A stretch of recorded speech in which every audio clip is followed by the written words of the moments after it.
Hi, everybody. I'm Brooke Silva-Braga. Good to have you with us. It's Monday morning in Thailand, and rescuers there are making preparations for a second dive into that cave where a soccer team has been trapped for more than 2 weeks now. Rescue crews got 4 people out on Sunday. The team's coach, according to some reports, was one of those first people saved due to his condition. And one of those 4 people was airlifted to a hospital. The others were taken by ambulance, as you can see.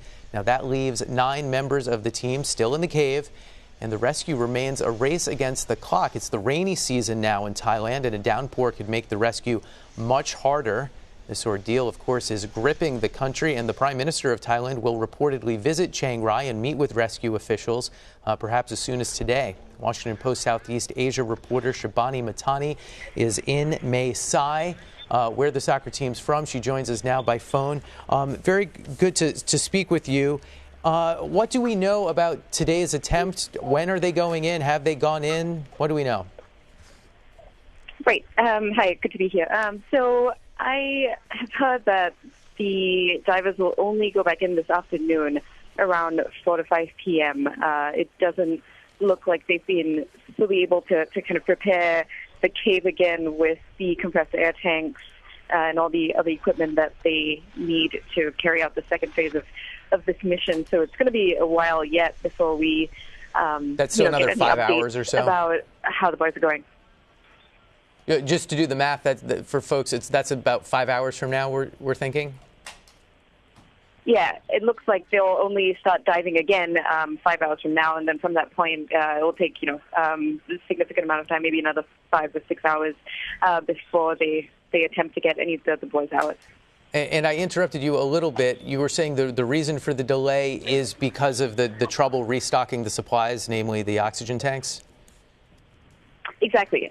So that was what the government said yesterday, that they had depleted all the compressed air tanks and other supplies that they needed, and that medical doctors situated in the cave also needed to continue to check on the health of the boys who were still there and make sure that they were okay enough to. So you're in Mae Sai. You've had a chance to do some reporting and talk to some of the folks associated with the team. What can you tell us about this team? Yeah, so the team of divers made up of international divers and 5 Thai divers. I understand that the British Cave Rescue Council, from which the 2 British divers that initially found the boys, some of their representatives are also part of the rescue team.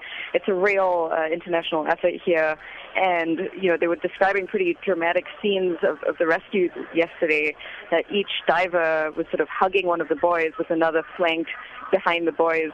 Each of them are coming out through a buddy system, having 2 of these. And I think we have you cut out for just a second, but presuming we do, also tell us about the soccer team. You've been able to speak to some of the folks associated with the team who have worked with these young boys and men. What do we know about these kids?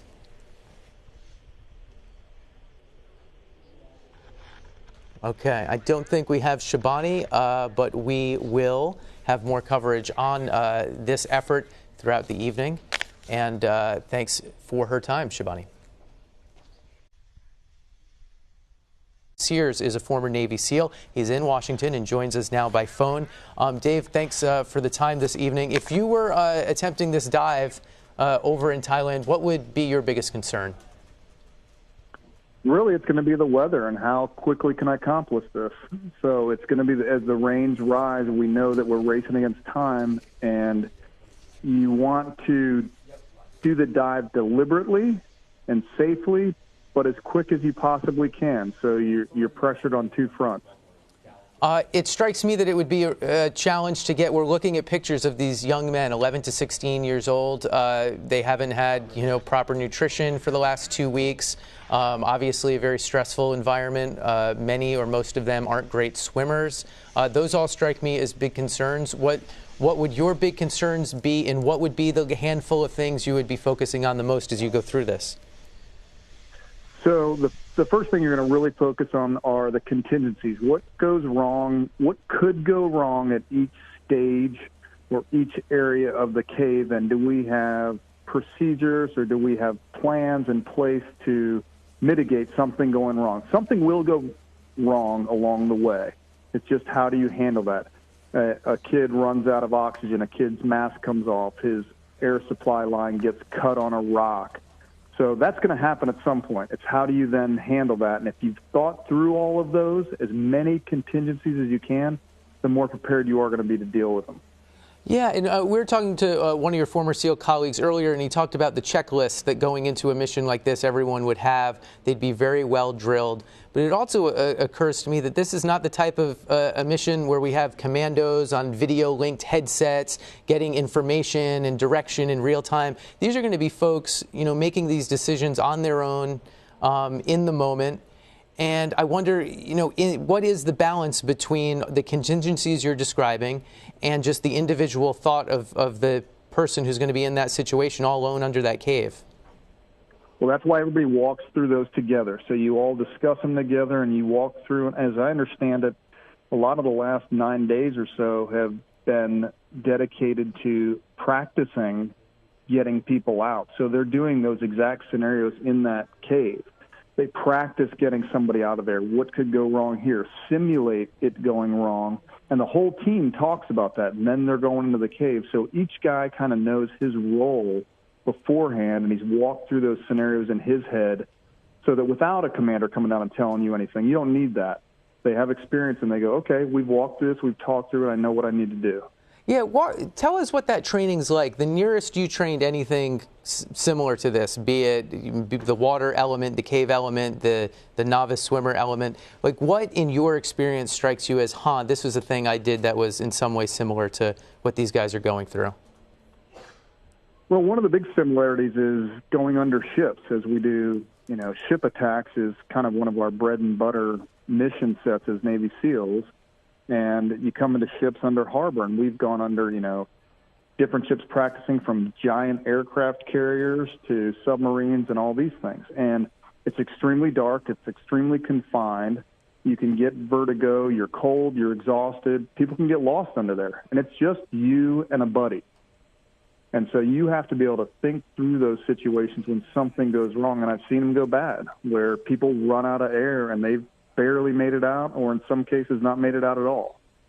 Yeah, we've seen oxygen has been a big concern. They've spent a lot of time, in fact, the last 12, 14 hours resupplying the route with oxygen. Does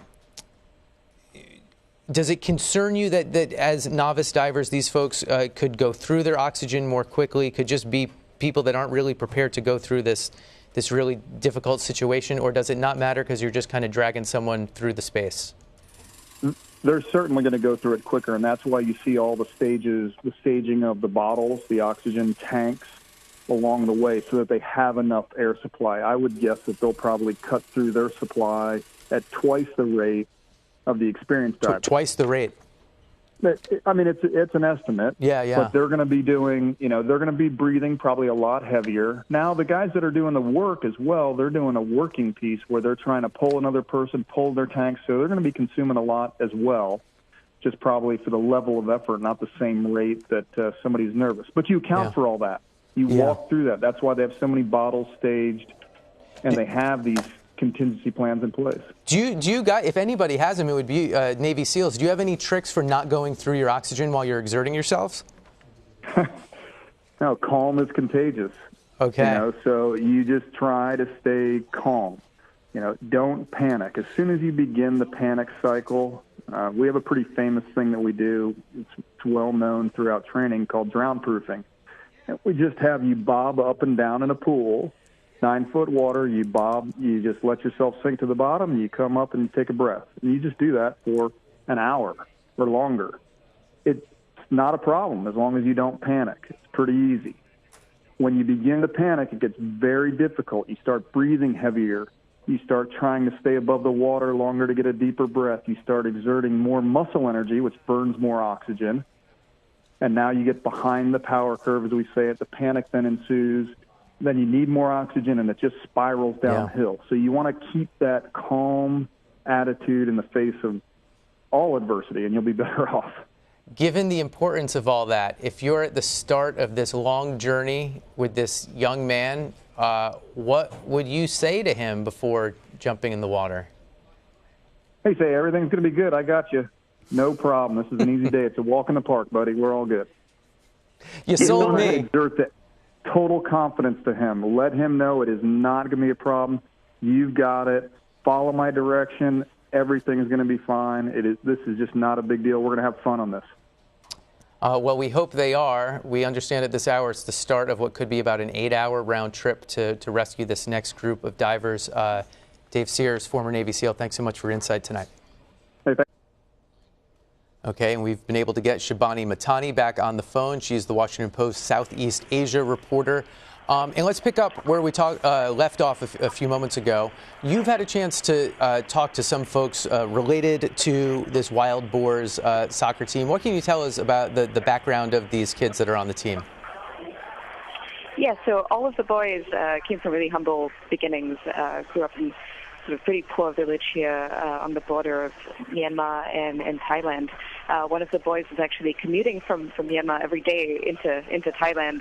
There are a lot of ethnic minorities in this area, a lot of refugees too, a lot of undocumented folks. I spoke to the owner of the Wild Boars team as well as the head coach.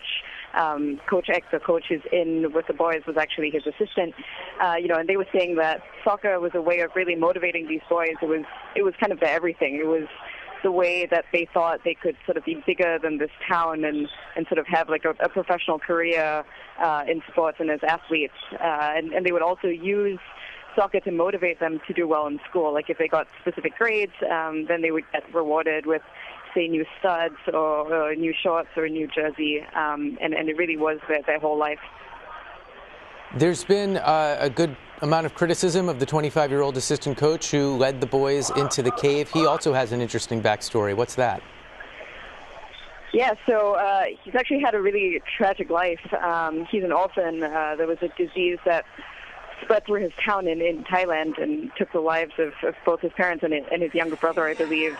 And from that point on, he actually moved to a monastery, was training to be a novice monk in central Thailand. But he came back to this part of the country to care for an ailing grandmother, and that's how he fell into being a coach of these boys. He was actually in charge of the younger group, and this trip that they made out to the cave was actually among the first that he was with them alone, and so he brought some of the older boys with him to help look after the younger ones, which is why there's kind of such a big group of them. It really does seem that he dedicated a lot of himself to the team. Of course, there's been a lot of criticisms on whether he should have gone in there in the first place and him being the only adult in the group, but he really is very much revered here in Thailand, and a lot of people, including rescuers, say that the boys probably wouldn't even be alive if not for him. Yeah, what has been the reaction of the parents of these boys trapped in there? Yeah, so the parents, have been sort of confined in an area by the cave. They've really been camped out there for over 2 weeks now since the boys disappeared. Every time reporters walk past and sort of peer in, like you just look at them kind of so worried and hanging on to every development and every piece of news. In the initial days when the boys were found, obviously there was a lot of relief, but I think it's sort of settled in how risky, how dangerous this whole mission is going to be. Even last night when the 4 boys were freed, obviously 9 is still in, including possibly the coach. I mean, we've been hearing different reports on that. So, yeah, I mean, I'm sure that they're all really, really worried at this point and kind of waiting for more information. The government hasn't officially released the names of the 4 who've been freed from the cave yet, too. So I've sort of been hearing very conflicting and different reports on their condition as well. But for the parents, it's just been kind of a whirlwind. There's been a lot of rumor, a lot of misinformation here, a lot of conflicting reports last night on how many boys were out exactly.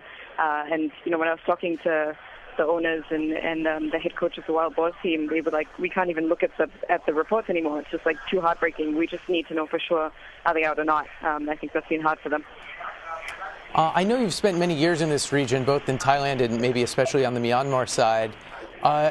I assume this is the biggest thing that's happened in this community in memory, and I'm curious how they're handling it and kind of how you would categorize the community. What kind of place is it? Yeah, it's definitely a small town. It's very close. It's not a rich town or a rich area. The border here is really porous, which is why you have a lot of people moving back and forth between Myanmar and between Thailand. This is an area that as I mentioned, has a lot of refugees and a lot of ethnic minorities, which makes it really kind of unique for Thailand. There's some parts of it that are fairly rural as well, but it's an extremely close community. I mean, for sure, this is the biggest thing that has ever happened here in maybe forever. And it really has sent ripples through Mae Sai and through the community. I think it's been quite shocking for everyone, not just what happened, but also the response that followed. I think a lot of them are confused or intrigued as to why there's so much media interest, why there are like almost 2,000 journalists here kind of following every twist and turn of it. It's sort of been really kind of shocking and overwhelming for the town, but it's sort of incredible how generous the volunteers have been. At the media center, they've set up food. They've been ferrying journalists to and fro the cave site when we were still allowed to be camped out over there through motorcycles. It's sort of been really, really exceptional. Yeah, is the mood upbeat still? Yes, I think that there was a bit of a spring in the step of rescuers and volunteers after the rescue last night. It really did take a much quicker time than folks had predicted.